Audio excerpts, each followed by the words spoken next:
इलाहाबाद जो कि अब प्रयागराज हो चुका है, और प्रयागराज में एक थाना लगता है धूमनगंज। धूमनगंज थाना क्षेत्र के अंतर्गत एक गांव आता है दामोपुर, और दामोपुर में तड़के सुबह एक बाजरे के खेत से दुर्गंध आ रही थी।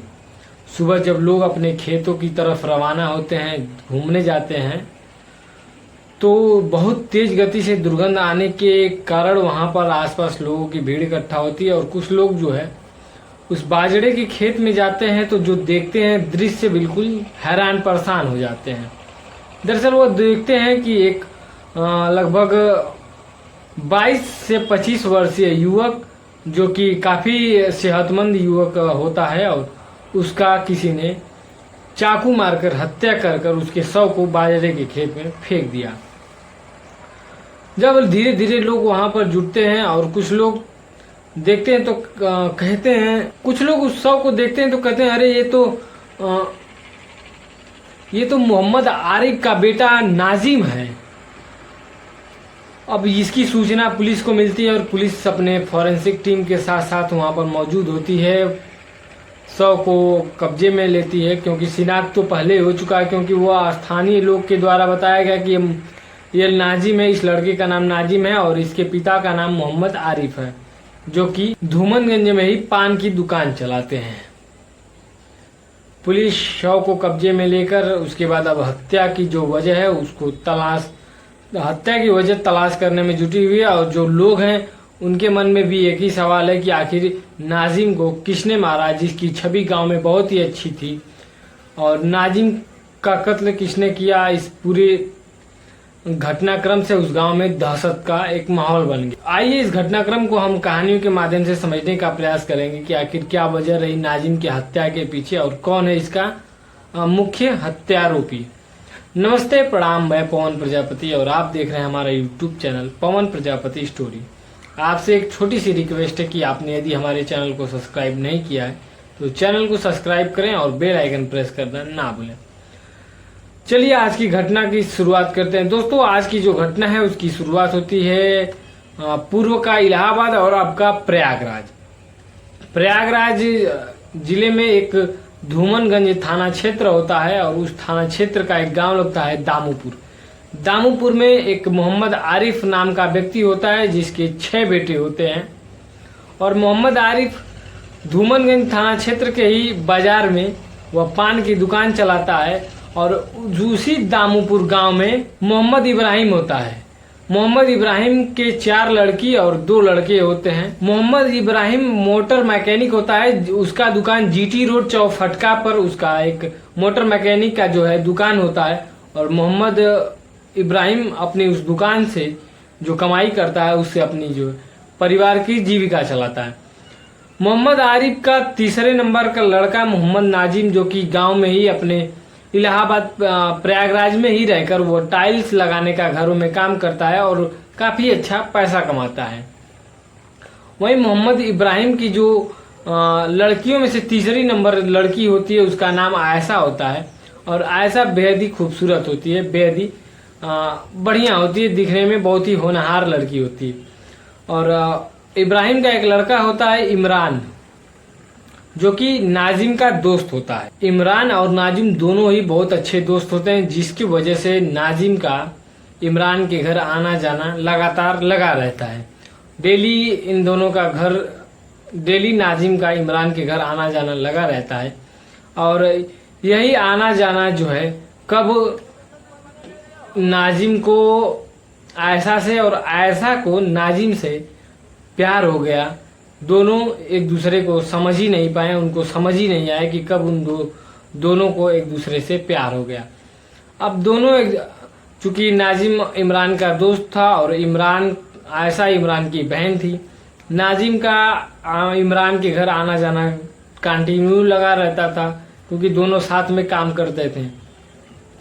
और इसी बीच आयशा से और नाजिम से जो है यह प्रेम हो जाता है, यानी अफेयर हो जाता है उनका, और दोनों एक दूसरे से नंबर लेकर एक दूसरे का नंबर शेयर कर लेते हैं। और जब भी आयशा को समय मिलता वह घर के फोन से नाजिम को फोन करके उससे घंटों घंटों बात करती थी। बातचीत का सिलसिला जो है वो जारी था और अब बातचीत करते करते धीरे धीरे 3 साल बीत जाते हैं और यह दोनों मौका की तलाश करते हैं और जैसे ही इन सबों को मौका मिलता वो दोनों आपस में संबंध भी बनाते हैं, रिलेशन भी फिजिकली रिलेशनशिप भी बनाते हैं।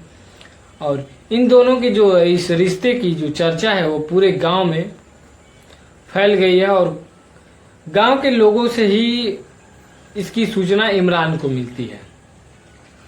इमरान इधर अपनी बहन आयशा को बहुत डांटता है और उधर अपने दोस्त नाजिम को भी बहुत धमकी वमकी देता है, उसे भी डराता धमकाता है। लेकिन आयशा और नाजिम की जो दोस्ती है उस पर इसका कोई असर नहीं पड़ता। वो अपनी सिलसिले को सिलसिलेवार तरीके से लगातार वो अपने क्रमानुसार बातचीत का सिलसिला जो है वह जारी रहता है। और इस चीज को लेकर कई बार आज नाजिम और इमरान से काफी विवाद भी हुआ था, लेकिन जब यह विवाद गांव के बड़े बुजुर्गों को पता चलता है तो दोनों जो गांव के बड़े लोग हैं, जो गांव के बड़े बुजुर्ग हैं, वह दोनों यानी कि मोहम्मद आरिफ और मोहम्मद इब्राहिम को बुलाकर कहते हैं कि देखो नाजिम भी बालिग हो चुका है और जो है ऐसा भी वह भी बालिग हो चुकी है, तो क्यों नहीं इन दोनों की शादी करा दी जाए। अब ये होता है कि ठीक है, दोनों शादी करने के लिए दोनों में बातचीत आपस में जारी हो जाती है। यह बात जब मोहम्मद इब्राहिम अपने लड़के इमरान को बताता है तो इमरान चूंकि पहले ही नाजिम से बहुत उस पर गुस्सा था और इस बात को सुनने के बाद वो और ही आग बबूला हो जाता है और तुरंत नाजिम को मारने के लिए वह चल देता है। लेकिन बीच में जो बड़े बुजुर्ग होते हैं वह इमरान को उस बीच में ही रोक लेते हैं और कहते हैं कि देखो तुम्हारी बहन भी बालिग हो गई है और दोनों एक दूसरे को पसंद भी करते हैं। लड़का भी बहुत अच्छा खासा है, तुम अच्छी तरह जानते हो, अच्छा कमाता है और दोनों की शादी अगर हो जाएगी तो बहुत ही अच्छा रहेगा। इमरान वहां से शांत होता है, उसके बाद घर चला आता है, लेकिन वह अपने परिवार को हमें लगातार वो डराता धमकाता है कि नाजिम से आयशा की शादी वो नहीं होने देगा और इस बीच जो आएगा उसका अंजाम बहुत बुरा होगा। इस प्रकार की धमकी इमरान अपने घर वालों को देता है। अब इमरान एक प्लान बनाता है और उस प्लान में उसका दोस्त उस्मान और उसके मौसी का लड़का सुफियान, यह दोनों के साथ मिलकर इमरान एक प्लान बनाता है और अपनी ही बहन आयशा से नाजिम को रात 9 बजे फोन करवाता है और बोलता है कि नाजिम तुम कहाँ हो, जल्दी से हमारे घर आ जाओ और तुम्हारे और आयशा के निकाह के बारे में बातचीत करनी है। नाजिम उधर से आता है, अब इमरान के घर आता है और जब आता है तो इमरान उसे एक कमरे में ले जाता है। कमरे में पहले से ही आयशा और जो सुफियान है और जो उसका दोस्त है वह पहले से ही वहाँ मौजूद होते हैं और उसी बीच नाजिम भी वहाँ पहुँच जाता है। अब उस कमरे में टोटल 4 लोग हो जाते हैं, टोटल 5 लोग आए थे, आयशा और नाजिम, आयशा का भाई इमरान और उसके 2 दोस्त।